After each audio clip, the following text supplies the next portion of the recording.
Hello everyone, welcome back. और आज हम डिस्कस करेंगे मेन ग्रुप एलिमेंट्स को, और मेन ग्रुप एलिमेंट्स में हम डिस्कस करने वाले हैं एस ब्लॉक के एलिमेंट्स को। तो ये आपके यूपी पीजीटी केमिस्ट्री के सिलेबस में दिया है, साथ में सीएसआर नेट गेट और आईआईटी जैम में भी आता है।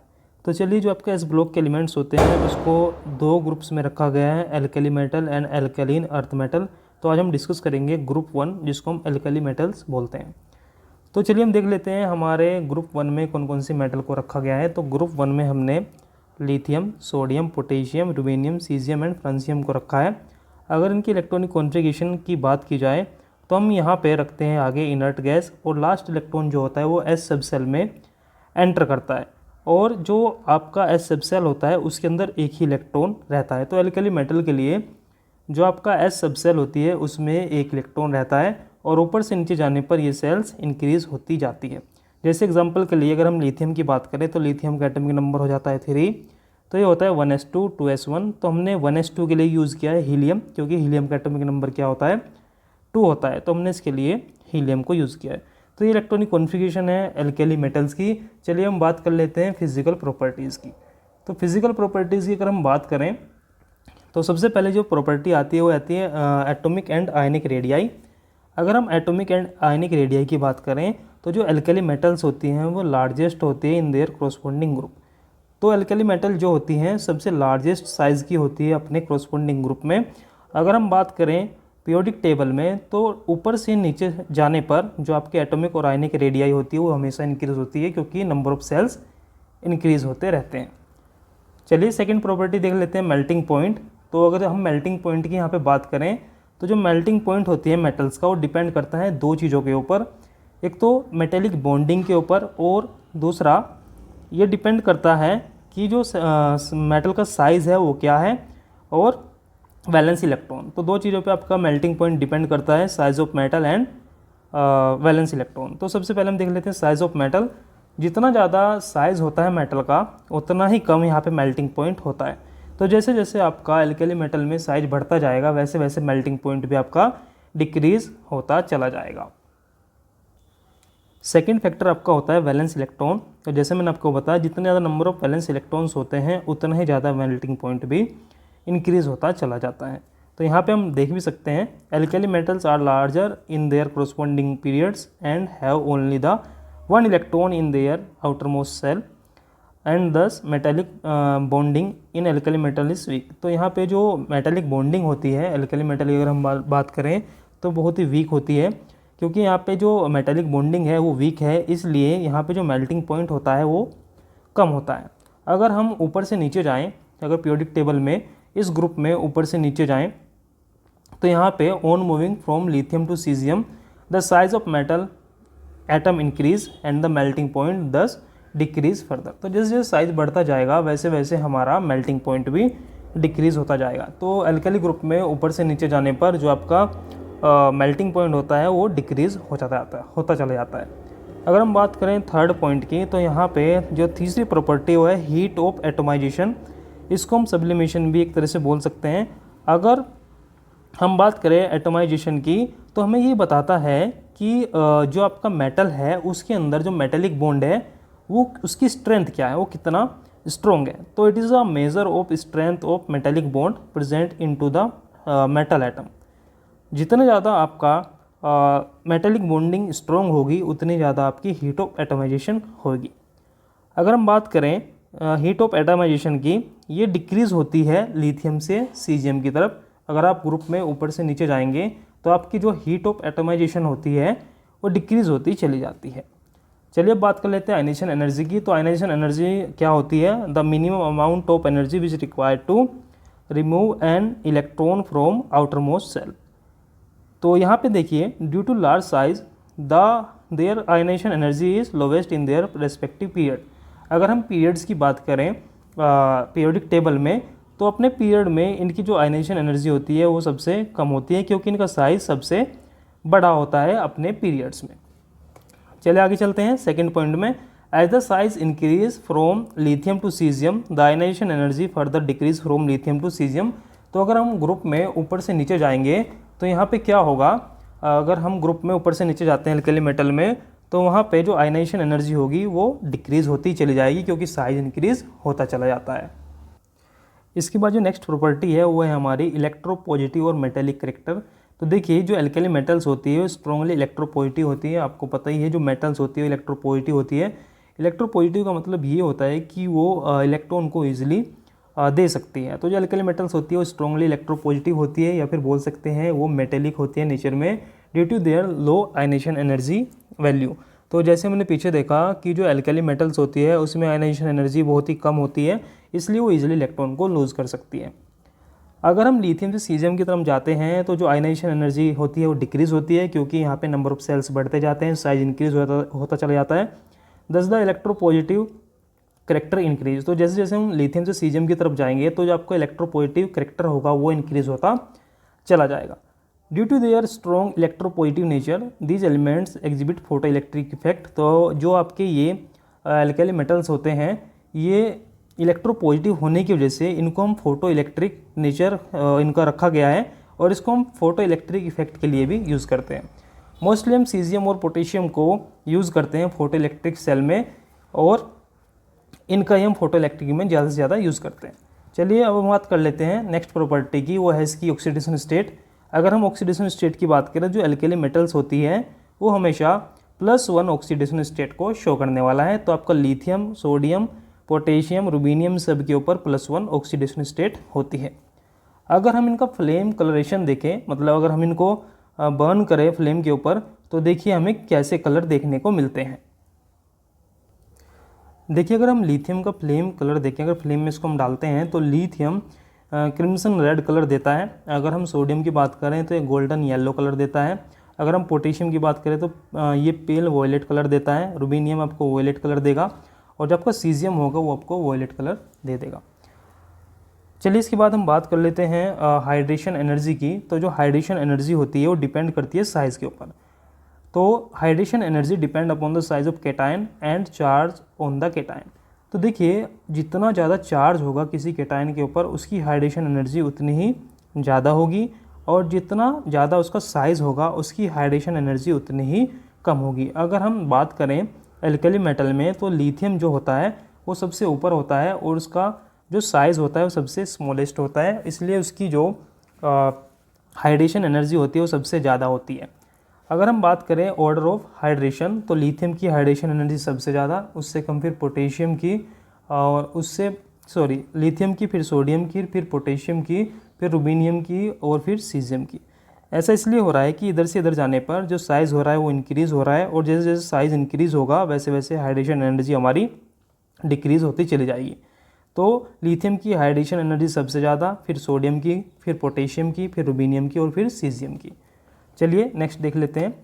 जो आपकी आयनिक कंडक्टिविटी होती है वो alkali metals ions follow this order. अगर हम देखें आयनिक कंडक्टिविटी, तो जो आयनिक कंडक्टिविटी का ऑर्डर होता है उसको हम डिस्कस कर लेते हैं। देखिए ये ऑर्डर है हमारा आयनिक कंडक्टिविटी का। जो सीजियम प्लस होता है उसकी आयनिक कंडक्टिविटी उस सबसे ज़्यादा, फिर रुबीनियम की, फिर पोटेशियम की, फिर सोडियम की, और फिर लिथियम की। देखिए जो आपकी आयनिक कंडक्टिविटी होती है वो डिपेंड करती है हाइड्रेशन पे। जितनी ज़्यादा किसी की हाइड्रेशन एनर्जी होगी उतनी ही कम उसकी आयनिक कंडक्टिविटी हो जाती है। इसलिए यहाँ पे हम देख सकते हैं कि जो आयनिक कंडक्टिविटी है वो सबसे ज़्यादा है सीजियम की, फिर रुबीनियम की, फिर पोटेशियम की, फिर सोडियम की, और फिर लिथियम की। क्योंकि हमने देखा था कि लिथियम की जो हाइड्रेशन एनर्जी थी वो सबसे ज़्यादा थी, है ना। तो चलिए आगे चलते हैं। अब हम बात कर लेते हैं नेक्स्ट प्रॉपर्टी की, ये है हमारी लैटिस एनर्जी। तो लैटिस एनर्जी की अगर हम बात करें तो लैटिस एनर्जी का अमाउंट ज़्यादा होता है अगर हमारे एनायन और कैटायन का साइज़ सिमिलर हो। अगर एनायन और कैटायन का साइज़ सिमिलर होता है तो लैटिस एनर्जी भी ज़्यादा होती है। तो यहाँ पे देख सकते हैं the lattice energy decrease down the group. जैसे जैसे हम ऊपर से नीचे जाते हैं ग्रुप में तो हमारी जो लैटिस एनर्जी होती है वो क्या होती है, डिक्रीज़ होती चली जाती है। ऊपर से नीचे जैसे जैसे जाएंगे तो देखिए यहाँ पे जो कैटायन का साइज़ होगा वो इंक्रीज़ होता चला जाएगा, और जैसे जैसे कैटायन का साइज़ इंक्रीज़ होगा वैसे वैसे साइज़ में डिफरेंस आना शुरू हो जाएगा, और जैसे जैसे साइज़ में डिफरेंस आएगा हमारी लैटिस एनर्जी डिक्रीज़ होती चली जाएगी। यहाँ पे आप देख सकते हैं lesser the size difference greater will be the lattice energy release. तो जैसे ही हमारे एनायन और कैटायन का साइज़ सिमिलर होना स्टार्ट होगा वैसे वैसे लैटिस एनर्जी भी इंक्रीज़ हो जाएगी। चलिए आगे चलते हैं। चलिए अब हम बात कर लेते हैं केमिकल प्रॉपर्टीज़ की। तो जो हमने पीछे डिस्कस की वो सब हमारी फिजिकल प्रॉपर्टीज़ थी। अब हम बात करेंगे केमिकल प्रॉपर्टीज़ की। तो सबसे पहले केमिकल प्रॉपर्टी है एक्शन ऑफ एयर। तो देखिए जो आपकी एल्कली मेटल्स होती हैं वो एयर में अनस्टेबल होती है। ऐसा इसलिए होता है क्योंकि जब इनको ऑक्सीजन की प्रेजेंस में लाया जाता है तो इनकी जो सरफेस होती है उनके ऊपर ऑक्साइड बनना स्टार्ट हो जाता है। इसलिए इनको हम या तो केरोसिन में रखते हैं या फिर इसको पैराफिन ऑयल में रखा जाता है। तो जो आपके एल्कली मेटल्स होती हैं वो अनस्टेबल होती है इन द प्रेजेंस ऑफ एयर, तो उसको हम केरोसिन या फिर पैराफिन ऑयल में रखते हैं। जब हम एल्कली मेटल को बर्न करते हैं एयर में तो हमें क्या मिलता है, तो देखिए कुछ केमिकल रिएक्शन को हम देख लेते हैं। जब लिथियम को हम एयर में बर्न करते हैं तो हमें मिलता है Li2O, इसको हम ऑक्साइड्स बोलते हैं। या अगर जब हम सोडियम को करते हैं तो मिलता है Na2O2, और पोटेशियम के साथ हमको मिलता है KO2, रुबीनियम के साथ मिलता है O2 और सीजियम के साथ मिलता है हमको O2। जो ये सबसे पहला लिथियम है ये ऑक्साइड बनाता है, जो सोडियम है वो पेरोक्साइड बनाता है, लेकिन ये दो फॉर्म बना सकता है Na2O और NaO2। अगर हम बात करें रुबीनियम की और सीजियम की तो ये सुपर ऑक्साइड बनाते हैं। देखिए ऑक्साइड क्या होते हैं, पेरोक्साइड क्या होते हैं और सुपर ऑक्साइड क्या होते हैं। अगर आपके पास O नेगेटिव है, 2 नेगेटिव है तो उसको बोलते हैं ऑक्साइड। अगर O2 के ऊपर 2 नेगेटिव है उसको बोलते हैं पेरोक्साइड। अगर O2 के ऊपर 1 नेगेटिव है तो उसको बोलते हैं सुपर ऑक्साइड। तो इसको याद रखेंगे कि जो लिथियम है वो ऑक्साइड बनाता है, सोडियम हमारा पेरोक्साइड बनाता है, और जो आपका पोटेशियम, रुबीनियम और सीजियम होते हैं वो आपके सुपर ऑक्साइड बनाते हैं। चलिए नेक्स्ट केमिकल प्रॉपर्टी की हम बात कर लेते हैं, एक्शन ऑफ वाटर। जैसे कि हमने एक्शन ऑफ एयर देखा तो उसमें आपका ऑक्साइड, पेरोक्साइड और सुपर ऑक्साइड बनते हैं। क्या होगा जब हम एल्कली मेटल को वाटर के साथ रिएक्शन कराएंगे, तो जैसे ही हम वाटर के साथ एल्कली मेटल को रिएक्ट कराते हैं तो हमेशा वहाँ पे हाइड्रोक्साइड मिलते हैं। जैसे कोई एल्कली मेटल है और उसको वाटर के अंदर जब डाला जाएगा या फिर वाटर के साथ उसकी रिएक्शन कराई जाएगी तो हमें हमेशा मेटल हाइड्रोक्साइड देखने को मिलते हैं। These reactions are exothermic when Na react with H2O. Liberation of H2 take place which burn and not the Na will form NaOH। तो देखिए ये जो रिएक्शन होती है, जैसे आप अगर एल्कली मेटल को वाटर के अंदर डालते हैं तो एक एक्सोथर्मिक रिएक्शन होती है। एक्सोथर्मिक का मतलब ये है कि यहाँ पे हीट रिलीज होती है। जब भी NaH2O के साथ रिएक्ट करेगा तो हमेशा वहाँ पे उसका हाइड्रोक्साइड बनेगा और साथ में हमारी जो गैस लिबरेट होगी वो क्या होगी, हाइड्रोजन गैस लिबरेट होती है। तो आपसे पूछा जा सकता है एग्जाम में कि जब एल्कली मेटल को वाटर के साथ रिएक्ट किया जाता है तो कौन सी गैस रिलीज होती है, तो वहाँ पे कौन सी गैस रिलीज होती है, हाइड्रोजन। अगर हम ऑर्डर की बात करें कि order of reacting toward water, या जैसे कि हम जाएंगे आपके एल्कली ग्रुप में तो वो कौन सी मेटल है जो जल्दी से रिएक्ट करेगी वाटर के साथ और वो कौन सी मेटल है जो इजीली रिएक्ट नहीं करती है। तो जो आपका सीजियम होता है उसका साइज ज़्यादा बड़ा होता है और उसकी आयनाइजेशन एनर्जी सबसे कम होती है, तो वो सबसे ईजिली क्या करेगी, वाटर के साथ रिएक्शन करेगी। उसके बाद रुबीनियम, पोटेशियम, सोडियम और लिथियम, क्योंकि लिथियम की जो हाइड्रेशन एनर्जी है वो सबसे ज़्यादा है, इसलिए वो क्या करेगी, वो वाटर से कम रिएक्शन करेगी।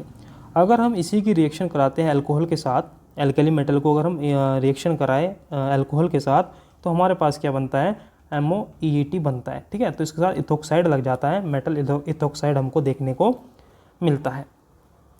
तो these hydroxide are strongest base known. ये जो आपके बनते हैं ये क्या बनते हैं, आपके स्ट्रॉन्गेस्ट बेस बनते हैं। This dissolve in water with emulsion of heat. तो यहाँ पे क्या होता है, जब इसको वाटर में डाला जाता है तो ये क्या करेंगे, हमेशा एक्सोथर्मिक रिएक्शन होती है और ये हीट को रिलीज़ करने का काम करते हैं। चलिए अगली नेक्स्ट प्रॉपर्टी हम देख लेते हैं। चलिए थर्ड केमिकल प्रॉपर्टी देख लेते हैं। थर्ड केमिकल प्रॉपर्टी में हम पढ़ने वाले हैं reaction of alkali metal with hydrogen. क्या होगा जब हम एल्कली मेटल की रिएक्शन कराएंगे हाइड्रोजन के साथ। तो देखिए जब एल्कली मेटल की रिएक्शन हाइड्रोजन के साथ कराई जाती है तो हमेशा हमारा मेटल हाइड्राइड बनता है। यहाँ पे जो हाइड्राइड होते हैं वो आयनिक होते हैं नेचर में। इसका मतलब ये है कि मेटल के ऊपर हमेशा पॉजिटिव चार्ज और हाइड्रोजन के ऊपर हमेशा नेगेटिव चार्ज होता है। देखिए हाइड्राइड का मतलब ये है H नेगेटिव, हाइड्राइड बोले तो H नेगेटिव। जो मेटल हाइड्राइड होती है अगर हम उसका स्टेबिलिटी का ऑर्डर देखें तो stability of the hydride decrease with increase in the size of the alkali metal. तो देखिए जैसे ऊपर से नीचे जाएंगे ग्रुप में वैसे वैसे जो हमारा मेटल हाइड्राइड का स्टेबिलिटी का ऑर्डर होगा वो डिक्रीज होता चला जाएगा। तो सीजियम हाइड्राइड सबसे कम स्टेबल होगा और लिथियम हाइड्राइड सबसे ज़्यादा स्टेबल होगा। ऐसा इसलिए भी है कि यहाँ पे साइज़ का डिफरेंस बहुत ज़्यादा आ जाता है, और साइज़ का डिफरेंस बहुत ज़्यादा आने से इनमें जो अच्छे से ओवरलैप होती है, ओवरलैपिंग नहीं हो पाती है, इसलिए ये सबसे कम स्टेबल होता है। चलिए नेक्स्ट प्रॉपर्टी को हम देख लेते हैं। नेक्स्ट प्रॉपर्टी है हमारी एक्शन ऑफ हैलोजन। क्या होगा जब हम एल्केली मेटल को रिएक्शन कराएंगे हैलोजन के साथ, तो हमेशा यहाँ पे हैलाइड्स बनते हैं। तो अगर हम एल्केली मेटल लें और इसकी रिएक्शन कराएं किसी हैलाइड के साथ, तो हमें मिलेगा हैलाइड। जैसे यहाँ पे जो मेटल है वो लिथियम हो सकता है, सोडियम हो सकता है, पोटेशियम, रुबीनियम, सीजियम हो सकता है। जैसे मैं लिथियम लूँगा तो मेरे पास बनेगा लिथियम क्लोराइड, लिथियम फ्लोराइड, या फिर Na ले लेते हैं यहाँ पे, और यहाँ पे Cl ले लेते तो बन जाएगा हमारा NaCl। जो हमारा ये सोल्ट बनता है ये क्या बनता है, आयनिक होता है। अगर हम इसी की रिएक्शन मेटल की, एल्केली मेटल और मेटल अगर हम लेके आए सीजियम और रुबीनियम, तो वहाँ पे अगर उसकी रिएक्शन हम आयोडीन के साथ कराएं तो यहाँ पे बनता है मेटल के साथ 3 आयोडाइड ग्रुप लग जाते हैं। जैसे एग्जांपल के लिए CsI3। चलिए नेक्स्ट प्रॉपर्टी हम देख लेते हैं। अगर हम अल्काइल हैलाइड की बात करें, अल्काइल हैलाइड की बात करें, तो अगर उनको वाटर में डाला जाए तो जो सोलिबिलिटी होती है वो ज़्यादा होती है। किसको छोड़कर, LiF को, लिथियम फ्लोराइड को हम छोड़ दें तो सभी के सभी क्या होते हैं, वाटर के अंदर सोलूबल होते हैं। जो LiF होता है वो सोलूबल होता है नॉन पोलर सोलवेंट में, क्योंकि जो लिथियम है और जो फ्लोरीन है इनके ऊपर, इसके ऊपर ज़्यादा पॉजिटिव में चार्ज होता है और ये हाईली इलेक्ट्रोनेगेटिव होता है, तो ये बिहेव करते हैं एज अ नॉन पोलर। तो इनको हम किस में डिसोल्व कर सकते हैं, नॉन पोलर सोलवेंट में।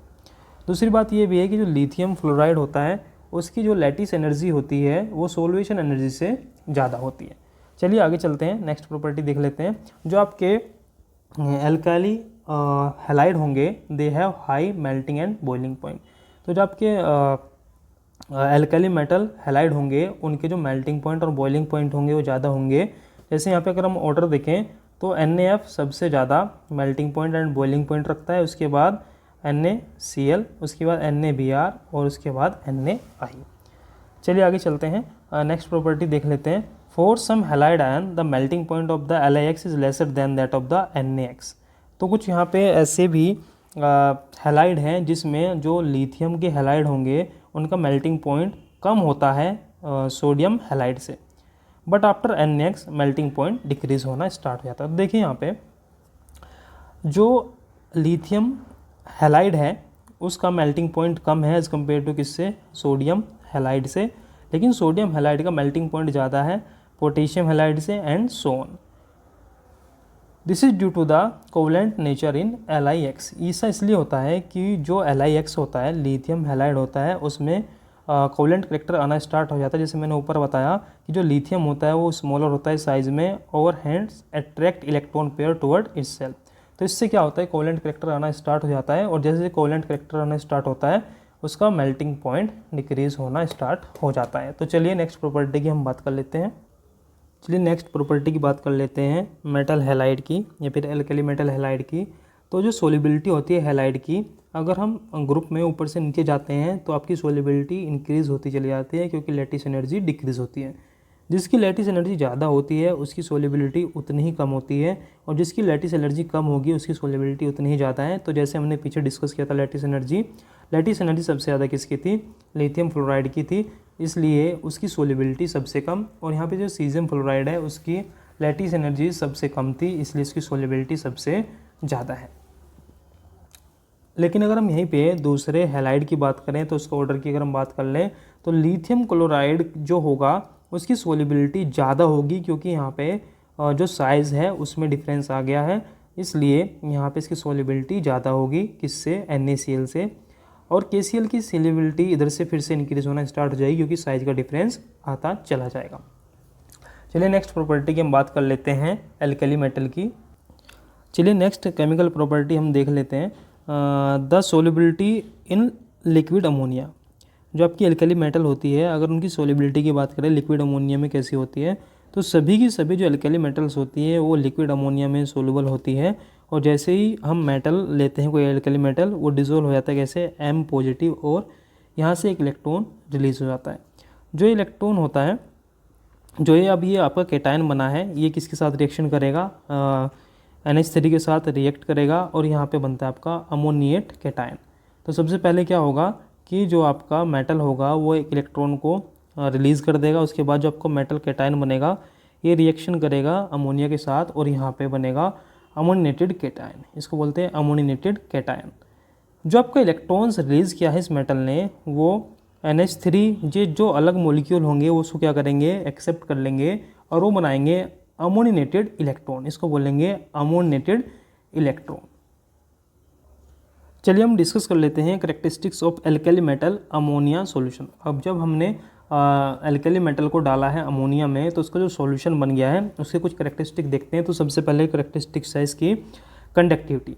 तो देखिए जो अमोनिया सॉल्यूशन हमने बनाया वो हाईली इलेक्ट्रिक कंडक्टिविटी का शो करता है क्योंकि वहाँ पे अमोनिएटेड इलेक्ट्रॉन बनता है। अमोनिएटेड इलेक्ट्रॉन मैंने आपको बताया कि जो आपकी एल्कली मेटल होती है वो पहले एक इलेक्ट्रॉन को रिलीज़ कर लेती है जिसको अमोनिया के मॉलिक्यूल एक्सेप्ट कर लेते हैं और वो बनाते हैं अमोनिएटेड इलेक्ट्रॉन। तो एक इलेक्ट्रॉन जो हमारा फ्री है वो हाईली कंडक्टिविटी के लिए रिस्पॉन्सिबल होता है। अगर हम कलर की बात करें तो इसके अंदर कलर आता है, क्योंकि कलर इसलिए आएगा क्योंकि यहाँ पे एक अनपेड इलेक्ट्रॉन होता है तो ये ब्लू कलर हमारा देता है। जो आपका एल्कली मेटल अमोनियम सॉल्यूशन होता है उसका जो कलर होता है ब्लू कलर का होता है। चलिए नेक्स्ट प्रॉपर्टी देख लेते हैं इसकी, पैरामैग्नेटिज्म। तो जैसे कि मैंने बात की कि ये यहाँ पे अमोनिएटेड इलेक्ट्रॉन्स होता है और वो फ्री इलेक्ट्रॉन होता है, उसकी वजह से ये पैरामैग्नेटिक होता है। अगर रिड्यूसिंग प्रॉपर्टी की बात करें तो यहाँ पे due to presence of ammoniated electron this solution act as a reducing agent. तो ये कुछ प्रॉपर्टीज़ थी अमोनिएटेड सॉल्यूशन की। चलिए नेक्स्ट प्रॉपर्टी को हम डिस्कस कर लेते हैं।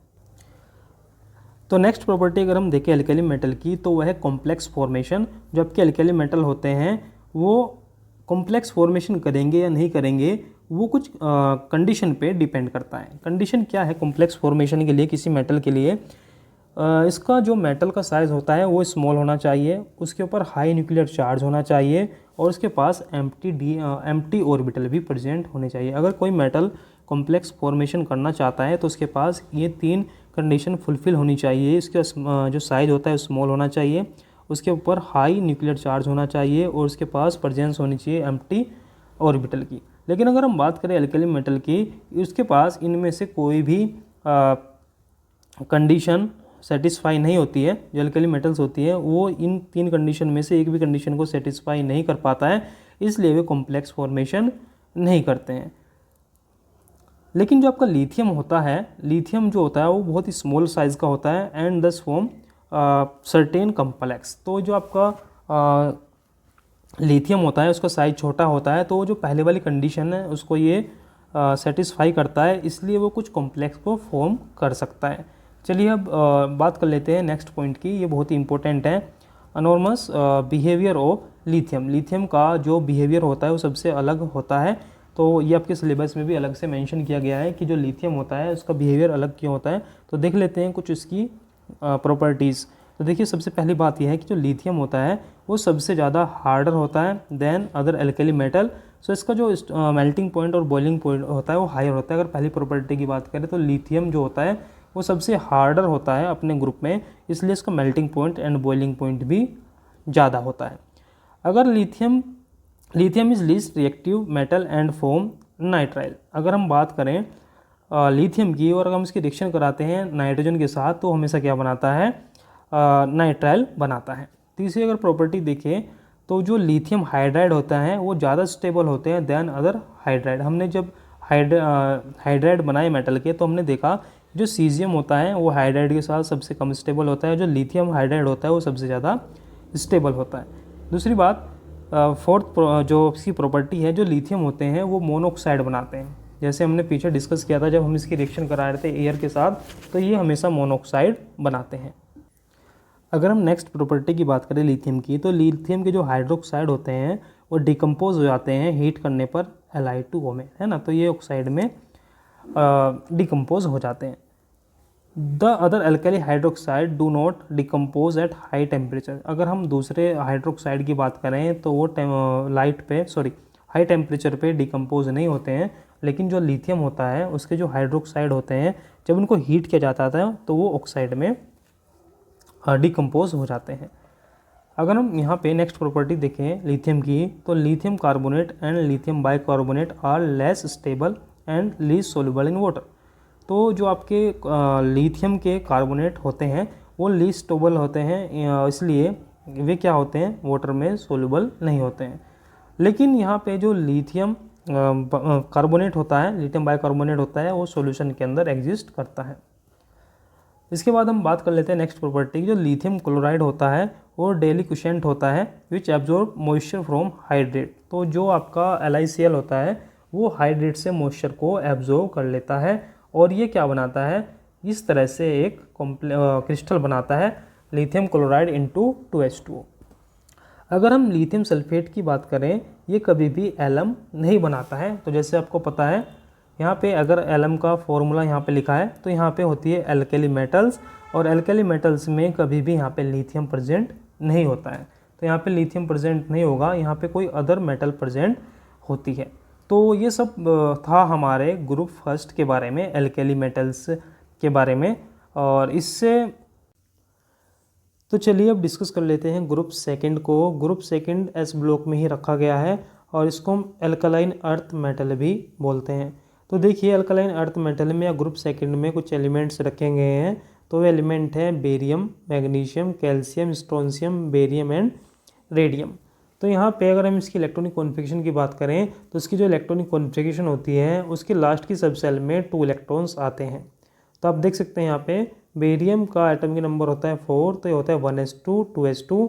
तो 1s2 के लिए हमने हीलियम को यूज़ किया और बाद में बचा 2s2। इस तरह से ही ऊपर से नीचे जाने पर नंबर ऑफ सेल्स बढ़ते रहेंगे। तो यहाँ पे 2 3 4 5 6 7 इस तरह से नंबर ऑफ सेल्स बढ़ते रहेंगे, लेकिन जो एस सब सेल होगी उसमें 2 इलेक्ट्रॉन ही रहेंगे। या फिर अगर हम बात करें आउटर इलेक्ट्रॉनिक कॉन्फ़िगरेशन की तो उसमें 2 वैलेंस इलेक्ट्रॉन रहेंगे। चलिए हम बात कर लेते हैं फिजिकल प्रॉपर्टी की। तो देखिए जो फिजिकल प्रॉपर्टी होती है एल्कलाइन अर्थ मेटल की, उसको 1 बाय 1 हम डिस्कस कर लेते हैं। तो चलिए सबसे पहले प्रॉपर्टी है एटॉमिक एंड आयनिक रेडियाई। तो जो एटॉमिक एंड आयनिक रेडियाई होगी, देखिए जब पीरियोडिक टेबल में लेफ्ट से राइट जाते हैं तो हमारा जो साइज़ होता है वो डिक्रीज़ होना स्टार्ट हो जाता है। तो जैसे ही हम पीरियोडिक टेबल में लेफ्ट से राइट जाएंगे तो जो एटॉमिक रेडियाई होगी या फिर जो आयनिक रेडियाई होगी वो डिक्रीज़ हो जाएगी। तो यहाँ पे लिखा है पॉइंट 1 में smaller than the corresponding element of group first. तो जो ग्रुप फर्स्ट में एलिमेंट होते हैं उससे कम इनकी आयनिक रेडियाई होती है। जैसे हम डाउन द ग्रुप जाते हैं तो जो एटॉमिक रेडियाई होती है वो इंक्रीज़ होना स्टार्ट हो जाती है, क्योंकि जैसे ही हम डाउन द ग्रुप जाएंगे तो साइज़ इंक्रीज़ होता चला जाता है, क्योंकि नंबर ऑफ सेल्स बढ़ना स्टार्ट हो जाते हैं। चलिए नेक्स्ट प्रॉपर्टी देख लेते हैं फिजिकल प्रॉपर्टी, वो है आपकी मेटेलिक बॉन्डिंग। तो देखिए मेटेलिक बॉन्डिंग के लिए यहाँ पे एक मॉडल एप्लीकेबल होता है और इस मॉडल का नाम है electron sea model of metallic bonding. तो देखिए इस मॉडल में होता क्या है कि जो कर्नल होता है, कर्नल बोले तो न्यूक्लियस जो कि पॉजिटिव चार्ज होते हैं, और यहाँ पे कुछ फ्री इलेक्ट्रॉन्स होते हैं जिनको हम CO फ्री इलेक्ट्रॉन बोलते हैं। तो इनके बीच में जितना ज़्यादा इंटरेक्शन माना जाता है, जितना ज़्यादा इंटरेक्शन इनके बीच में होगा उतना ही ज़्यादा मेटेलिक करैक्टर भी आएगा। जितना स्ट्रॉन्ग इनके बीच में इंटरेक्शन होगा उतना ही ज़्यादा यहाँ पे क्या होगा, मेटेलिक करैक्टर होगा। तो यहाँ पे हम देख सकते हैं according to this model metallic bonding is result of attraction force between positively charge kernel and free moving electron. तो जितना अच्छे इनके बीच में इंटरेक्शन होगा उतनी ज़्यादा यहाँ पे मेटेलिक बॉन्डिंग होगी। जैसा हमने एल्कली मेटल्स में पढ़ा था कि जो आपकी मेटेलिक बॉन्डिंग होती है वो 2 फैक्टर पे डिपेंड करती है, एक तो नंबर ऑफ वैलेंस सेल पे और इफेक्टिव न्यूक्लियर चार्ज पे। तो देखिए जो वैलेंस इलेक्ट्रॉन की अगर हम बात करें अल्कलीन अर्थ मेटल में तो वो ज़्यादा होती है as compare to alkali metal से, क्योंकि एल्कली मेटल में जो वैलेंस इलेक्ट्रॉन थे वो 1 था, लेकिन यहाँ पे जो वैलेंस इलेक्ट्रॉन है वो 2 है। तो नंबर ऑफ वैलेंस इलेक्ट्रॉन यहाँ पे इंक्रीज़ हुए हैं, साथ में इफेक्टिव न्यूक्लियर चार्ज भी बढ़ गया है। जो मेटेलिक बॉन्डिंग होती है वो डिपेंड करती है वैलेंस सेल के इलेक्ट्रॉन्स पे और न्यूक्लियर चार्ज पे। जितने ज़्यादा वैलेंस सेल में इलेक्ट्रॉन्स होंगे और न्यूक्लियर चार्ज जितना ज़्यादा होगा उतनी ज़्यादा मेटेलिक बॉन्डिंग मानी जाती है। तो हम यहाँ पे ओवरऑल बोल सकते हैं कि जो ग्रुप सेकंड होता है उसमें ग्रेटर एक्सटेंट होता है मेटेलिक बॉन्डिंग का as compare to group first. इससे क्या कोसिक्वेंस हुए कि कोसिक्वेंस इसका क्या हुआ कि जो ग्रुप सेकंड है एलिमेंट वो हार्डर होंगे ग्रुप फर्स्ट से। जो ग्रुप सेकंड के जो एलिमेंट्स होंगे वे ग्रुप फर्स्ट से क्या होंगे, हार्डर होंगे। दूसरी बात, उनका जो मेल्टिंग और बॉइलिंग पॉइंट होगा वो ग्रुप फर्स्ट के एलिमेंट से ज़्यादा होगा। अगर हम हीट ऑफ एटमाइजेशन की बात करें तो जो हीट ऑफ एटमाइजेशन होगा ग्रुप फर्स्ट का वो लेस होगा as compare to group second के। तो हम देख भी सकते हैं इजीली यहाँ से कि जो ग्रुप सेकंड है उसमें मेटेलिक करेक्टर ज़्यादा है तो उसको इजीली हम एटमाइज नहीं कर सकते। जो ग्रुप फर्स्ट था वो इजीली एटमाइज हो रहा था।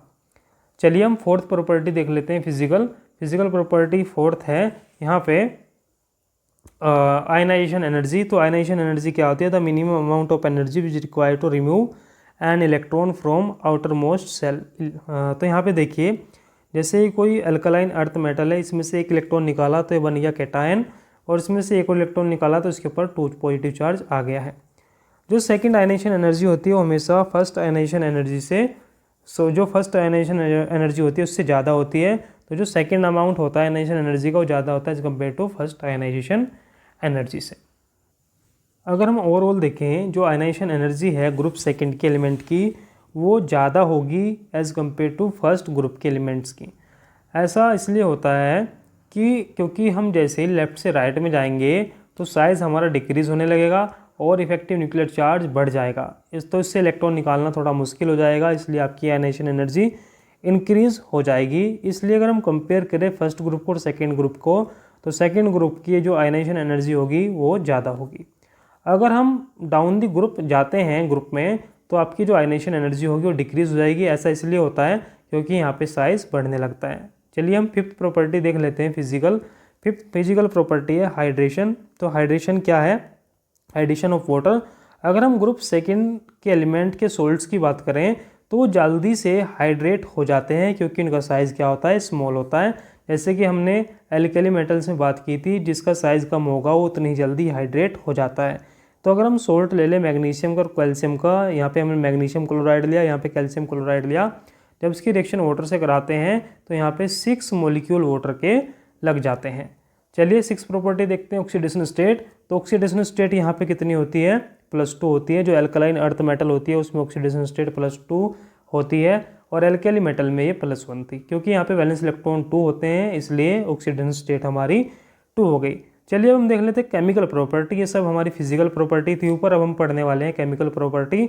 तो सबसे पहले हम देख लेते हैं कि जो इसके ऑक्साइड होते हैं एल्कलाइन अर्थ मेटल के और हाइड्रोक्साइड होते हैं उनकी सोल्युबिलिटी क्या है वाटर के अंदर। तो देखिए यहाँ पे हमने एल्कलाइन मेटल के ऑक्साइड लिखे हैं और इधर हमने हाइड्रोक्साइड लिखे हैं। तो जो आपका बेरियम और मैग्नीशियम ऑक्साइड है ये वाटर के अंदर इंसोल्युबल होते हैं, लेकिन यहाँ पे अगर कैल्शियम ऑक्साइड, सोडियम ऑक्साइड और बेरियम ऑक्साइड की बात करें तो ये वाटर में क्या होते हैं, सोल्युबल होते हैं। या फिर हम ऐसा बोल सकते हैं ऊपर से नीचे जाने पर सोल्युबिलिटी क्या होती है, इंक्रीज होती चली जाती है। क्योंकि यहाँ पे जो सोल्यूशन एनर्जी होती है वो लैटिस एनर्जी से ज़्यादा होती है और जब सोल्यूशन एनर्जी लैटिस एनर्जी से ज़्यादा होगी तो जाहिर सी बात है सोल्युबिलिटी हमारी बढ़ जाएगी। ये सेम केस एप्लीकेबल होता है हाइड्रोक्साइड के लिए भी। और अगर हम बात करें ऊपर से नीचे जाने पर लैटिस एनर्जी क्या होती है, डिक्रीज़ होती है। क्योंकि यहाँ पे मेटल का साइज़ बढ़ना स्टार्ट हो जाता है और जैसे ही मेटल का साइज़ बढ़ना स्टार्ट होगा तो लैटिस एनर्जी हमारी डिक्रीज़ होती चली जाएगी क्योंकि यहाँ पे जो साइज़ होगा उसमें डिफरेंस आना स्टार्ट हो जाएगा। अगर हम सॉल्यूशन एनर्जी की बात करें तो ऊपर से नीचे जाने पर सॉल्यूशन एनर्जी क्या होगी, लेस डिक्रीज़ होगी, लेकिन लैटिस एनर्जी ज़्यादा डिक्रीज़ होगी। इसका मतलब ये है कि सॉल्यूशन एनर्जी कम डिक्रीज़ होगी इसलिए जल्दी से ये सोल्यूबल हो जाएंगे। यहाँ पे हम देख भी सकते हैं on going down the group the extent of decreasing lattice energy is more. क्योंकि ऊपर से नीचे जाने पर लैटिस एनर्जी ज़्यादा डिक्रीज़ होती है due to difference in size as compare to solution energy. इसलिए यहाँ पे ऊपर से नीचे जाने पर जो ऑक्साइड और हाइड्रोक्साइड होंगे जैसे हम डाउन द ग्रुप जाएंगे सोल्युबिलिटी इंक्रीज होती चली जाएगी। चलिए हम देख लेते हैं कि जो आपके एल्कलाइन अर्थ मेटल के ऑक्साइड और हाइड्रोक्साइड हैं उनकी एसिडिक और बेसिक नेचर क्या होगा। तो जो बेरियम ऑक्साइड और बेरिलियम हाइड्रोक्साइड होते हैं वो एम्फोटेरिक होते हैं। देखिए एम्फोटेरिक वो होते हैं जो मेटलॉइड की प्रॉपर्टी को शो करते हैं। तो यहाँ पे जो बेरियम ऑक्साइड होता है और बेरियम हाइड्रोक्साइड होते हैं वो एम्फोटेरिक होते हैं।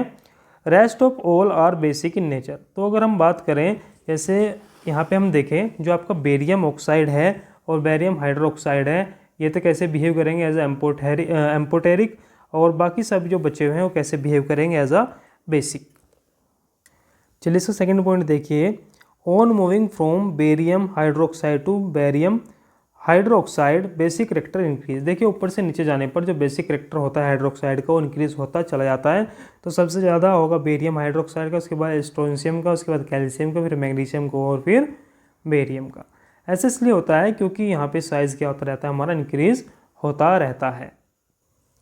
चलिए हम बात कर लेते हैं नेचर ऑफ बॉन्ड। जो आपका अल्कलाइन अर्थ मेटल के ऑक्साइड होते हैं उनमें जो इनके बीच में जो बॉन्ड होता है मेटल और ऑक्साइड के बीच में, वो कैसा बॉन्ड होता है। तो देखिए बेरियम और ऑक्साइड के बीच में जो बॉन्ड होता है कोवलेंट करेक्टर रखता है, क्योंकि इनका जो साइज होता है वो कंपेरेबल होता है। लेकिन ऊपर से नीचे जाने पर जो साइज़ होता है मेटल का वो इंक्रीज होना स्टार्ट होता है, और जैसे जैसे मेटल का साइज इंक्रीज होना स्टार्ट होगा वैसे वैसे साइज़ का डिफरेंस आना स्टार्ट हो जाएगा, और ऐसे ऐसे हमारा आयनिक करेक्टर बढ़ना शुरू हो जाएगा। तो देखिए यहाँ पे ये तो हमारा कोवलेंट होगा, लेकिन ये बाकी सब क्या है यहाँ पे, ये सब के सब हमारे आयनिक होंगे नेचर में। चलिए दूसरी केमिकल प्रॉपर्टी हम पढ़ लेते हैं, फॉर्मेशन ऑफ हैलाइड। जैसे आपके एल्कली मेटल ने हैलाइड बनाए थे, ऐसे ही आपके एल्कलाइन अर्थ मेटल भी हैलाइड बनाते हैं। तो चलिए उनके कुछ कैरेक्टरिस्टिक देख लेते हैं।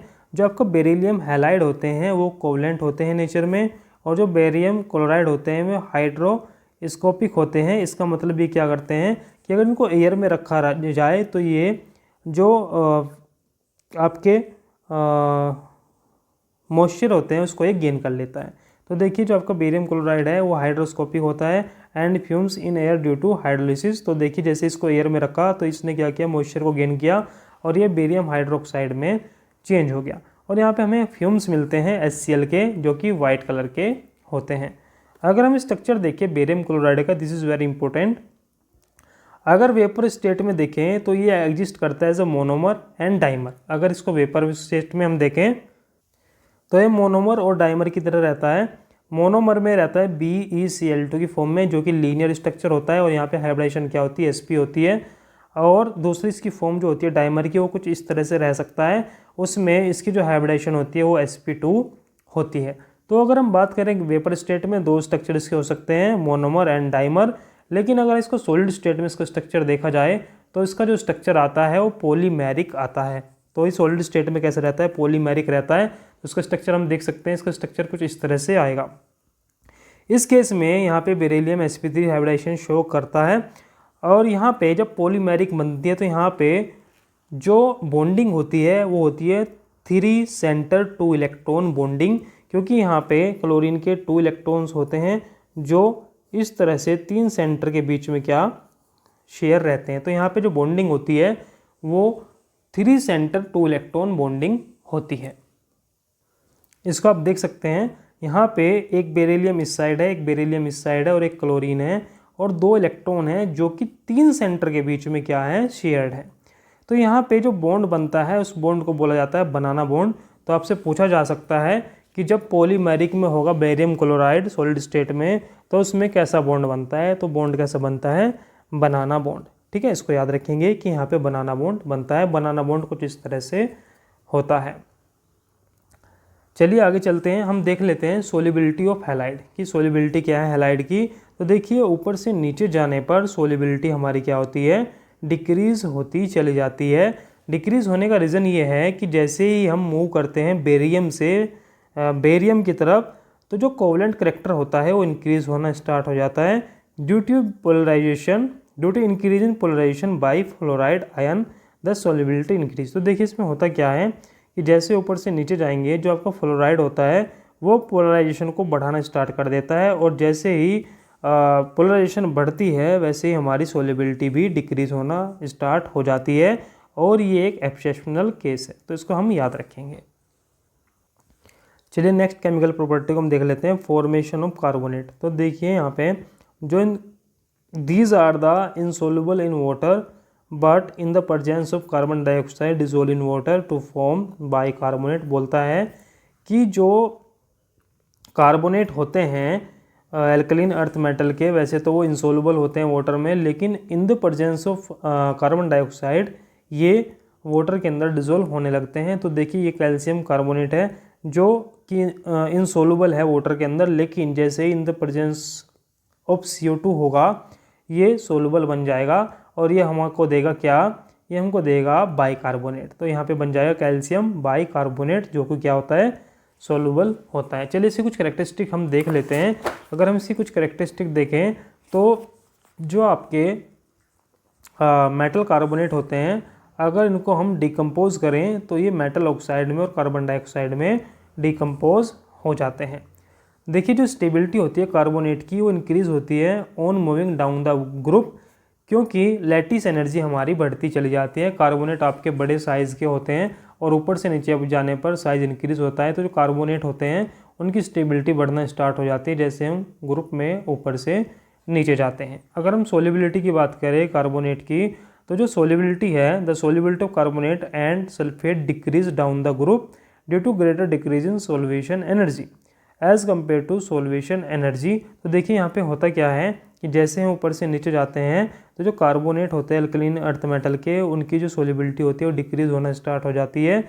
ऐसा इसलिए होता है कि जो आपका साइज़ होता है एनायन का और जो साइज़ होता है आपका कैटायन का वो लगभग क्या होता है, वो सेम हो जाता है। तो यहाँ पे लेस लैटिस एनर्जी क्या होती है, निकलती है। तो देखिए ऊपर से नीचे जाने पर इसका साइज़ क्या होता जा रहा है, बढ़ता जा रहा है। इसलिए यहाँ पे जो लैटिस एनर्जी है वो कम डिक्रीज़ होगी, लेकिन जो सॉल्यूशन एनर्जी है वो ज़्यादा डिक्रीज़ होने लगती है। तो जैसे ही जो लैटिस एनर्जी होगी वो कम डिक्रीज़ होगी तो क्या होगा, यहाँ पे जो आपकी सोल्युबिलिटी होगी वो डिक्रीज़ होना स्टार्ट हो जाएगी। तो आपको पता ही है अगर लैटिस एनर्जी ज़्यादा होगी तो सोल्युबिलिटी कम, अगर लैटिस एनर्जी कम होगी तो सोल्युबिलिटी ज़्यादा। चलिए नेक्स्ट प्रॉपर्टी हम पढ़ लेते हैं, फॉर्मेशन ऑफ हाइड्राइड।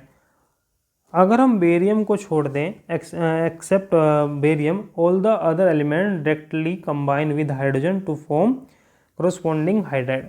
तो जो बेरियम होता है वो क्या करता है, वो हाइड्राइड डायरेक्ट नहीं बनाता है, लेकिन जो अदर एलिमेंट्स होते हैं अल्कलीन अर्थ मेटल के, वो डायरेक्टली कॉन्टेक्ट में जब हाइड्रोजन के आते हैं तो हाइड्राइड बनाते हैं। लेकिन जो बेरियम होता है अगर उसका हाइड्राइड हमें बनाना है तो हम क्या लेंगे, यहाँ पे लिथियम एल्यूमिनियम हाइड्राइड को लेंगे, जिसके साथ रिएक्शन करने से ये बेरियम हाइड्राइड बनाएगा। जो आपका बेरियम हाइड्राइड होता है और मैग्नीशियम हाइड्राइड होते हैं वो कोवलेंट कंपाउंड होते हैं, लेकिन अगर अदर हाइड्राइड की हम बात करें तो वो क्या होते हैं, वो आयनिक कंपाउंड होते हैं। अगर हम स्टेबिलिटी की बात करें मेटल हाइड्राइड की, तो ऊपर से नीचे जाने पर जो स्टेबिलिटी होती है वो डिक्रीज़ होती चली जाती है, क्योंकि ऊपर से नीचे जाने पर मेटल का साइज इंक्रीज़ होता चला जाता है और वो अच्छे से ओवरलैप नहीं कर पाते हैं। अगर अच्छे से ओवरलैप वो नहीं कर पाएंगे तो बॉन्डिंग हमारी वीक होगी। अगर बॉन्डिंग हमारी वीक होगी तो जो स्टेबिलिटी होगी वो डिक्रीज़ होना स्टार्ट हो जाएगी। इसके बाद हम बात कर लेते हैं कैल्शियम हाइड्राइड की। तो देखिए जो कैल्शियम हाइड्राइड होता है वो यूज़ होता है ट्रांसपोर्टेशन करने के लिए हाइड्रोजन का। तो जैसे यहाँ पे कैल्शियम है और उसकी रिएक्शन कराई हमने कैल्शियम की रिएक्शन कराई हाइड्रोजन के साथ, तो ये बना कैल्शियम हाइड्राइड। अगर कैल्शियम हाइड्राइड को हम वाटर के अंदर डाल देंगे तो वो हमें देता है कैल्शियम हाइड्रोक्साइड और यहाँ से ये हाइड्रोजन को रिलीज़ करने का काम करता है। चलिए अब अल्कलीन अर्थ मेटल के बारे में कुछ फैक्ट्स हम पढ़ लेते हैं। देखिए जो BeF2 होता है वो लुईस एसिड होता है। तो लुईस एसिड होने की वजह से क्या करेगा, BeF2 जब रिएक्ट करेगा फ्लोराइड आयन के साथ तो ये बन जाएगा बेरियम ट्राईफ्लोराइड एनायन, और फिर से ये फ्लोराइड के साथ जब रिएक्ट करेगा तो यहाँ पे फ्लोरीन के मॉलिक्यूल कितने हो जाएंगे, 4 हो जाएंगे। अगर हम बात करें BF3 की तो आपको पता ही है ये sp2 होता है, ट्राइगोनल प्लेनर होता है। लेकिन जैसे ही ये BF4 नेगेटिव होगा, 2 नेगेटिव, तो ये sp3 टेट्राहेड्रल हो जाता है। तो एक फैक्ट ये है कि जो BF2 होता है वो लुईस एसिड होता है और वो ईजिली फ्लोराइड आयन को एक्सेप्ट कर सकता है। लुईस एसिड वो होते हैं जो किसी के लोन पेयर को एक्सेप्ट कर सके ईजिली। दूसरा फैक्ट अगर हम देखें तो यहाँ पे MgSO4 इसको हम एप्सम सोल्ट बोलते हैं और ये क्या होता है, ये यूज़ होता है मेडिसिन में एज आउटर एसिड। तो यहाँ पे जो MgSO4 H2O होता है वो मेडिसिन में यूज़ किया जाता है। अगर हम तीसरा फैक्ट देखें तो कैल्शियम SO4 इंटू 2H2O, इसको हम जिप्सम बोलते हैं और जिप्सम हम सीमेंट में यूज़ करते हैं।